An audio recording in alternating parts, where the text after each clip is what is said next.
자, 시편 2편 꽤 긴박한 상황으로 시작하는데요. 1절에서 3절까지 보면요, 세상의 군왕들과 관원들이 모여서 심각하게 회의하는 장면을 연출합니다. 그들의 목소리에는 결기가 서려 있는데요, 3절을 보면 우리가 그들의 맨 것을 끊고 그의 결박을 벗어버리자 합니다. 이 말이 무슨 뜻인가요? 쉽게 말해서 독립을 선언하는 겁니다. 이제 더 이상 간섭받지 않겠다. 내 인생은 나의 것이다. 내가 내 인생의 주인이 되어 살겠다 외치는 거죠. 이들의 외침이 아마 우리 대다수에게도 낯설지 않을 듯합니다. 우리는 어려서부터 너의 인생의 주인은 너야, 너의 꿈을 펼쳐야지, 스스로의 힘으로 성공해야 한다는 말을 수없이 듣고 자랐으니까요. 내가 스스로 주인 되어서 온갖 노력을 나를 위해서 해나갑니다. 근데 문제는 그런 것만으로 충분하지 않다는 겁니다. 내가 내 삶의 운전대를 잡고 내 마음대로 열심히 달리면 신나고 좋을 줄 알았는데 막상 달려보니까 길은 험하고 날은 어둡고 내비게이션도 꺼져버린 것 같은 막막한 상황. 이게 우리의 솔직한 현실이 아닐까요? 근데 이렇게 할 때 하나님은 어떤 반응을 보이실까요? 4절을 보니까요, 하나님께서 웃으심이여 합니다. 이 웃음이 무슨 뜻일까요? 사람들이 하나님 없이도 내 힘으로 살 수 있어 라고 외칠 때 하나님은 배신감에 치를 떤다거나 벌을 내리시지 않습니다. 오히려 모든 것을 아시고 자녀를 품는 여유로운 마음으로 우리를 바라보시고 기다리십니다. 내가 떠나지 말라고 이미 말했지만 그렇게 될 줄 알았으니 이제 너희가 언제든지 돌아올 길을 내가 항상 열어두고 기다리겠다, 이런 의미입니다. 그리고 6절에서 하나님은 이렇게 덧붙이시는데요, 내가 나의 왕을 내 거룩한 산 시온에 세웠다. 사람들이 내가 왕이야, 내가 내 인생의 주인이야 라고 힘줄 때 하나님은 그렇게 믿는 건 너의 자유지만 사실 진짜 왕은 따로 있는데 내가 이미 그를 세워두었어 라고 말합니다. 여기서 세웠다 라는 단어가 히브리어로 나사크, 기름을 붓는다는 뜻이거든요. 또 이 단어는 쇳물을 부어서 형상을 만든다는 뜻도 있습니다. 쇳물을 부어서 만든 동상은 어떤가요? 아주 견고하죠. 바람이 불어도 비가 와도 끄떡없습니다. 사람들이 각자 세운 내 인생의 주인, 내 인생의 주인인 나는 여론에 따라서, 경제에 따라서, 정치에 따라서, 감정에 따라서 이리저리 흔들리지만 하나님이 세우신 왕은 어떤 환경이 주어져도 흔들리지 않는다는 말씀입니다. 그런 왕이 누구신가요? 바로 예수 그리스도시죠. 세상의 왕들은 힘으로 백성을 억누릅니다. 주인을 자청하는 이들은 따르는 이들을 위해 군림하고 착취합니다. 그래서 사람들은 다른 누군가를 왕으로, 주인으로 따르기보다는 차라리 내가 내 인생의 주인이 되어서 사는 게 낫겠다고 생각하게 된 거죠.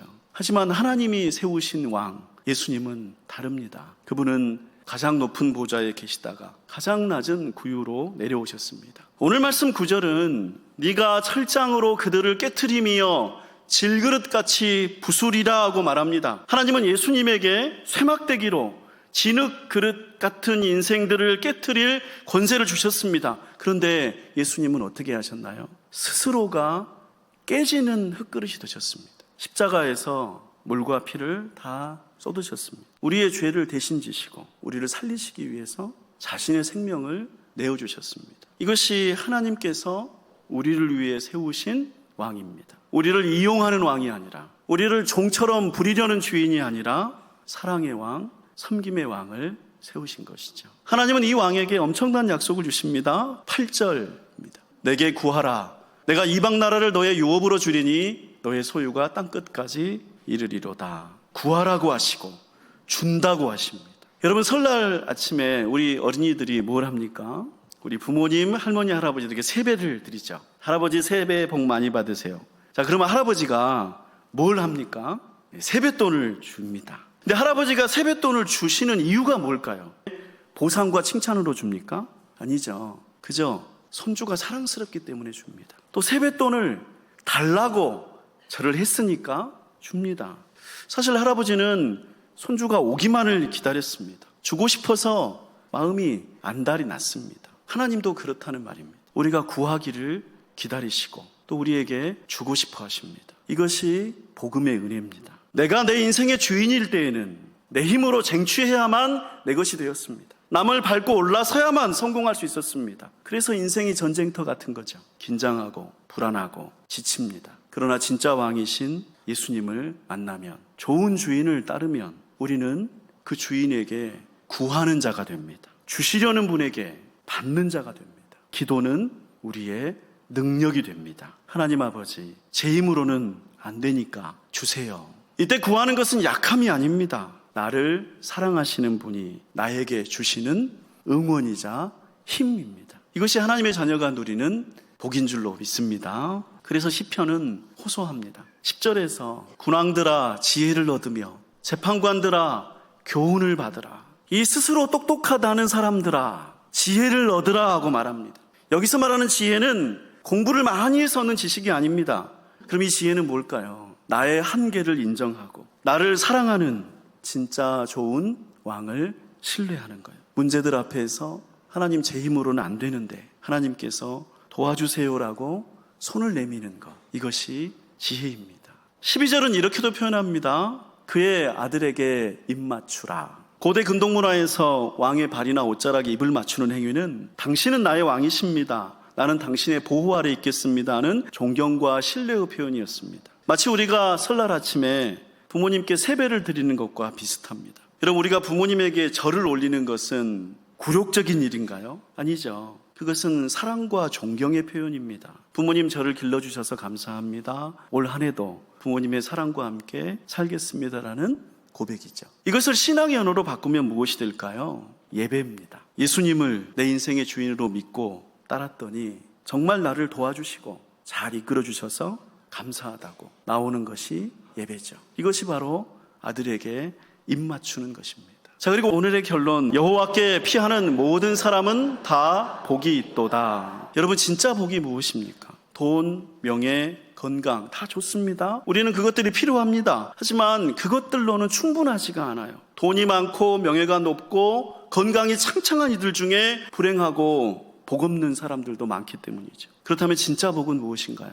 여호와께 피하는 것입니다. 피할 곳이 내게 있는 사람이죠. 피했더니 힘이 되고 안전한 곳이 있는 사람이 복 있는 사람이겠죠. 우리에게도 피난처가 필요합니다. 나이가 든다고 해서 두려움이 사라지는 것은 아닙니다. 오히려 지켜야 할 것들이 많아질수록 두려움도 커집니다. 건강에 대한 염려, 자녀에 대한 걱정, 노후에 대한 불안, 인생의 비바람은 예고 없이 찾아오죠. 그때 우리는 본능적으로 피할 곳을 찾습니다. 어떤 분은 취미생활이나 여행으로 마음을 달래려고 합니다. 어떤 분은 친구들을 불러냅니다. 하지만 여러분, 살아보니 어떠신가요? 그런 것들은 잠깐의 위로가 될 뿐 진정한 피난처는 되지 못합니다. 비가 오면 금방 무너져 내릴 허술한 천막일 뿐입니다. 우리에게 필요한 것은 폭풍우가 몰아쳐도 흔들리지 않는 견고한 집입니다. 변하지 않고 나에게 안정과 힘을 주는 집, 그 집이 바로 하나님이십니다. 존귀한 성도 여러분, 하나님께 피한다는 것은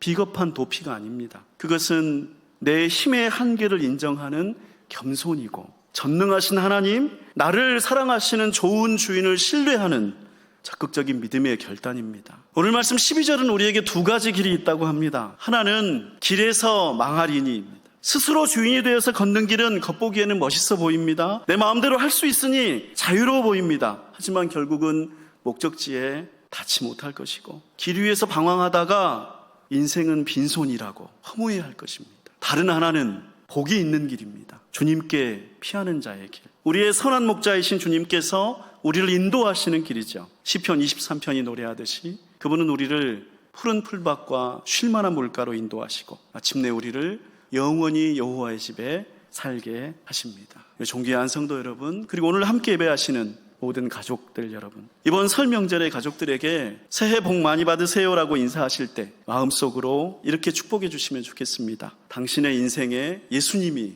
영원한 피난처가 되시기를 바랍니다. 그리고 이렇게 기도해 주세요.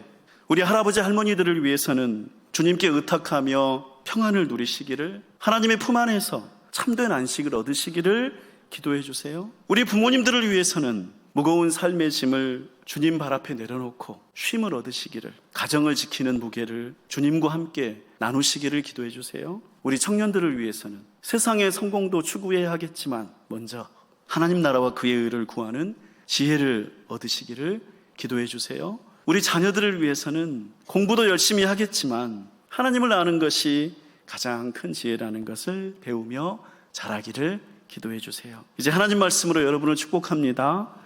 여호와께 피하는 모든 사람은 다 복이 있도다. 여러분 새해 복 많이 받으세요. 올 한 해 내내 하나님의 날개 그늘 안에 거하시기를 주님의 이름으로 축복합니다. 이 말씀을 내 마음에 품고 우리 함께 거두는 기도를 드립니다.